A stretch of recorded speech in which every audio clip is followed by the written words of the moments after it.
As I go through life, I take the four elements and constantly sift through them to see which one is important. Which one has the most meaning when it comes to the end of our entirety of living on this planet? I would take wealth, health, love, and career, and I will look at them and wonder, which one do I need to chase to have impact, to have significance, to have worth with inside myself? And a lot of people, when it comes to existing, the logical answer would be career and wealth. You would want to have a job. You would want to have something to leave behind. You would want to have financial value to someone. In face value, that sounds amazing.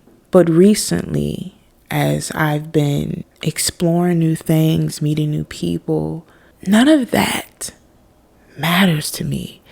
And subconsciously, that scares me in a way. I was telling a friend that currently, right now in my life, I am at the most peaceful, the most happiest I've ever been.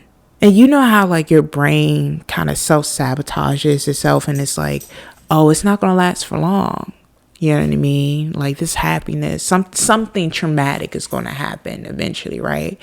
So enjoy it while you have it now. But I've been saying to myself, I like this feeling. I like this feeling of being happy. I like this feeling of being at peace, at feeling good within myself. And yesterday, my best friend, she graduated. Me, her family, friends, all came out to support. And I cried 2 times at this event. I cried when she walked across the stage. And there was this boy in a wheelchair. And he gets up to the stage and everyone starts cheering. And I'm so confused. I'm like, what is happening? And so they get him on stage. And he stands up and he starts walking. And the screams that came and erupted through that stadium, you would have thought that Beyonce was in the building. You would have thought that somebody announced that everybody in the building was going to get $1 million. Like, I have not seen so much happiness and joy for this one person. And he walked across that stage with his head held high. He had his exoskeleton on and he looked amazing. And he grabbed his degree and then he finished off and we clapped for so long. And I sat in my seat and I reflected to myself. I was like, this is life. This is what it means. You know what I'm saying? Having an amazing job, that's phenomenal. Being able to pay your bills, being able to financially provide to your family, that is a beautiful blessing within itself. But being in a room full of complete strangers, hundreds of strangers clapping for one person, cheering, having this genuine euphoria and love for this person, that is what I knew I wanted to chase after. Anyway, the ceremony ends and me and my friends, we all decide we want to go get something to eat. So we're walking down the street and there's this homeless man and he looks at us and he's like, hey guys, how you doing? And I was like, hey, how you doing tonight? You know, I'm doing good. How are you? And he was like, I'm doing good, sweetheart. And you know, we keep walking and then my one friend was like, you don't have to talk to everybody you see. And I paused him and I said, I treat the janitor like I treat the CEO. I treat the CEO like I treat the janitor. I said, one day that man could be my boss. And I said, one day I could be his boss. And me saying hi, me asking how he's doing, that takes nothing out of me. That didn't take any money. That didn't take any value. That probably made his day.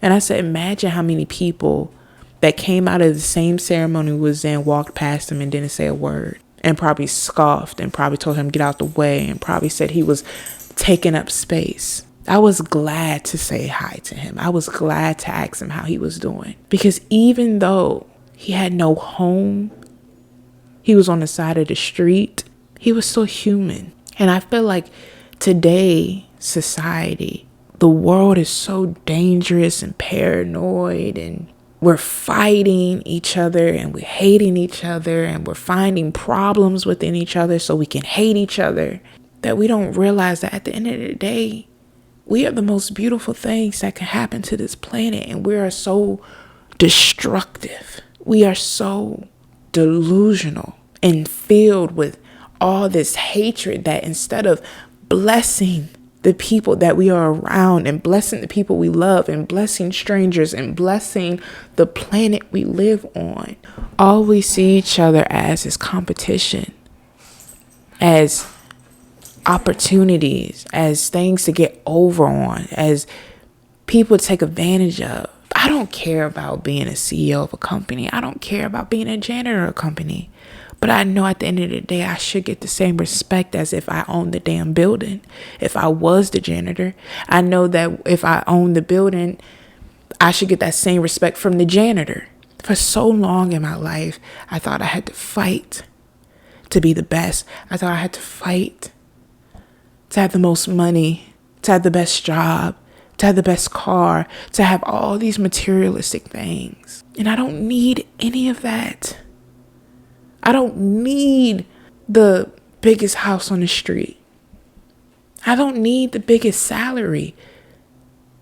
Currently, as of today, I don't make the most money. I'll tell you that now. I do not make the most money at all, but I am so happy. And I am so loved, and I am so satisfied within myself. And if I know I can be this and have this euphoria for myself now, everything else after that is a blessing. I have seen and I've met people, and I'm even related to people that make 6 times what I make. And they're stressed, they're confused, they're lost, they're hurt. They put themselves in these competitive mindsets where they feel like I have to get more, I have to get more, I have to get more, then I'll be happy. Then you're looking at people that are making $300,000 a year, and they're still, for what? What we think life should be is not what it's for.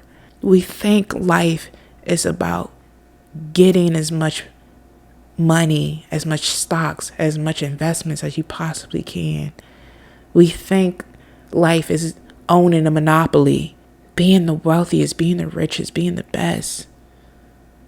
Life is being able to be a human being and looking at another human being and seeing their value, seeing their love, seeing their worth, seeing their pain, seeing their suffering, seeing who they are, and accepting that, and accepting that they're still worthy and valuable, even if you might not match, even if you might not be compatible with that person. You still see them as a human being. Living life is realizing that half of the things that we are fighting for, whether that's war, whether that's inflation, whether that's whatever it is, it means nothing. And the sad thing about it is there's not anything that you own, whether it's a toothbrush, whether it's a refrigerator, whether it's your home, that wasn't built out of pain, wasn't built out of suffering. That should make you sad. The food you eat, that cow was slaughtered, them cashews, there was a war on. When you start to actually dissect the things around you, you realize nothing is ever just made out of happiness and pure joy.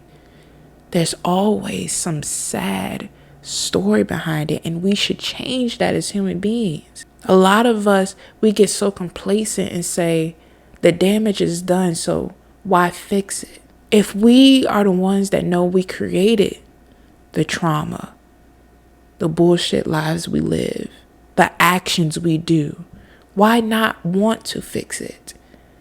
Why be so selfish and think that's not my problem, or I didn't cause it, so it's not for me to fix? But if you want to keep living in a world where your mind is so stuck on monetary gain, on minuscule things, you would never be able to live the life that you truly desire and deserve. It's taken me a long time to realize whether if I'm on the streets or if I'm in a penthouse in New York, I'm good because I'm happy and I'm loved and I'm blessed. And if I can be that homeless and be that as a millionaire, that's a blessing. You have to get to a point in your life where, hypothetically speaking, if everything was taken away from you, you will still be okay.